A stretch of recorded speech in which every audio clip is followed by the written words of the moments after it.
In this, we have one quote that says, it's hard to customize one solution across diverse contexts. Sharing the ability to solve a problem together with everyone improves speed. What do you actually mean by ability here, and how do you share an ability? Yes, I think we always have this question that we should do capacity building, and I have a solution with which I should train other people, right? And how there's a whole field of capacity building that's so important. But if you were to deconstruct this into saying, what is the ability that we are trying to build so that people can act with their own agency, that they can do it in their diverse context? And what we've been observing is that if you were to demystify this ability, one of the important dimensions is clarity, right? What needs to be done, how, it's just clarity. Why? The clarity of why, what, how is so important. But the clarity is not enough. Then it's a question of skills. Do I have the capability to do it? Am I skilled enough to do it? And if the change is small and simple, then it's easier to build a skill. If it is too complex, too comprehensive, it's harder to build the skill. That if you have the clarity and the capability, then the question becomes, do I have the capacity? Because it takes time, resources, energy. You may have the capacity to it. And not only do you have the capacity to do this, you also have the ability to collaborate and to co-create this. So how do you do that? Because one solution will not fit all. So do I have the ability to engage with that idea and say, okay, that might work in, like we are working on with MAPA on gender-based violence, you could say, right? So it's not only that I understand, I am clear about how to deal with violence. I have the capability to deal with it. I have the capacity to deal with it. But my societal construct and the province and the location I'm in is different. Do I have the ability to collaborate with those who are creating solution to say, I need to do it differently? And the most difficult one when it comes to ability is when the moment arrives, are you willing to step up and respond? Which we are calling cooperate, right? Which is you actually have to then do something. It may call for sacrifices, it may call for certain decisions that may not be necessarily favorable to you, but are important for the cause. So when we say ability is a very complex, it's not about training, and I've been through a video and I've seen this, I've read a manual or a template.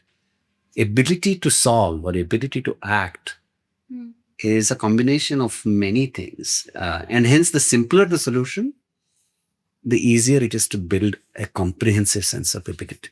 The more complex the solution, the harder it is to build ability. Right? How do you share it? And I think sharing is a very important question, that how do you help people build this ability, right? Because people may interact with an idea in different ways. We call it modes, modality or modes. I may need to meet someone to build that ability. I may need to read something to build that ability. Some things I can learn digitally. Some things I can learn only physically. Some things I can learn in the presence of someone. Some things I can learn when I'm alone. So deconstructing that ability that you're trying to build into what are the different modes in which people like to interact with that subject, and providing those channels or those modes is so important. Otherwise, it's like, it happens sometimes, like, for example, we're working in education in India saying, okay, we have to train our teachers. So there's a block level training course once in 6 months. You come there, you sit down, you get trained, and you go back. Does that build ability? Question mark. Because when the time comes for that person to apply the training, they may have forgotten, may not have access to the resources that were given to them, nobody may be available at that time to answer the questions that they really want to ask, because now they have to exercise it. So how do you distribute or how do you build this ability is a design question in itself, so that it's actually applied when you need to apply, right? Because if everyone has to solve, the chapter says when none solve all the problems, no one can solve all the problems, then all people solve one. But for all people to solve one, you have to distribute that ability to solve. And if it is a simple change where you can build these different facets in the way that people feel comfortable, yeah, there's a hope, there's a chance. I'm looking at this Yeah. quote with the calculation. which says that 20% people believe they can solve any problem, 20% believe they can solve none, and the remaining 60% have a realistic view of change they can create, and they accelerate change.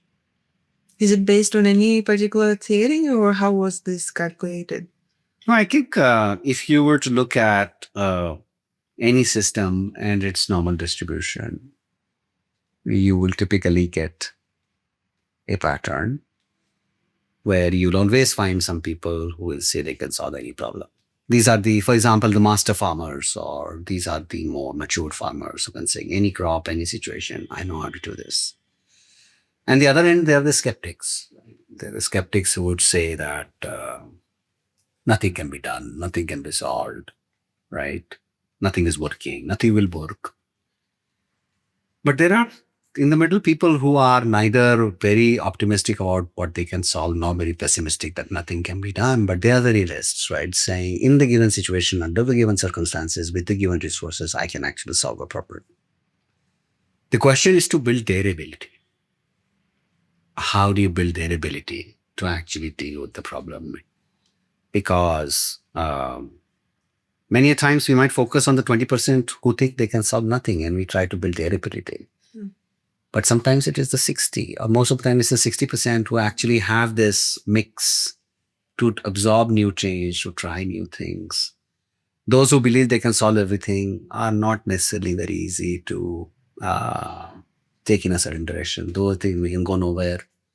But it's this majority of people. I think the message here was majority of people actually want to learn and make a change. And it is not about the ends. It's about all of us who actually want to make lives better, who want to make things better, and they accelerate the change.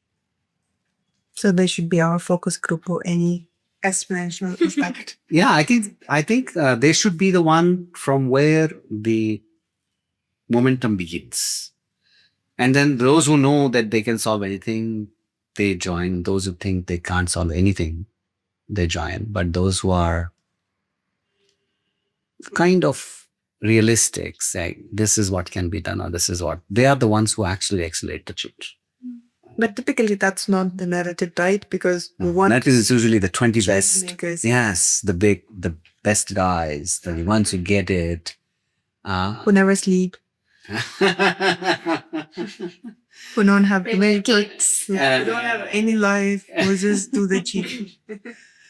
It's very disempowering narratives too. I think when we speak about agency so much and how much it means and how powerful it can be for people to take on this forward, it's so significant to make these 60% want to have the narrative where there are people who want to make a difference, there are people who want to have the ability to make a change, and also to make it easier for them to see each other and communicate with each other and kind of have gain momentum in that sense. Talking about this hero syndrome, or these amazing change makers, or the lead users, lead adopters, which is the first 20%, or the skeptics. I think it was Kenneth Blanchard and Sheldon Bowles who said something very interesting. None of us is as smart as all of us. I think that's an important question, saying, what are we banking on? Are we banking on leveraging the energy of a lot of people who are realistic, who want to make a change, help them make a simple change? Or are we trying to work with experts who can make all the changes, but they can only make a few? Or people who don't want to work, don't want to cheat? Where do you focus?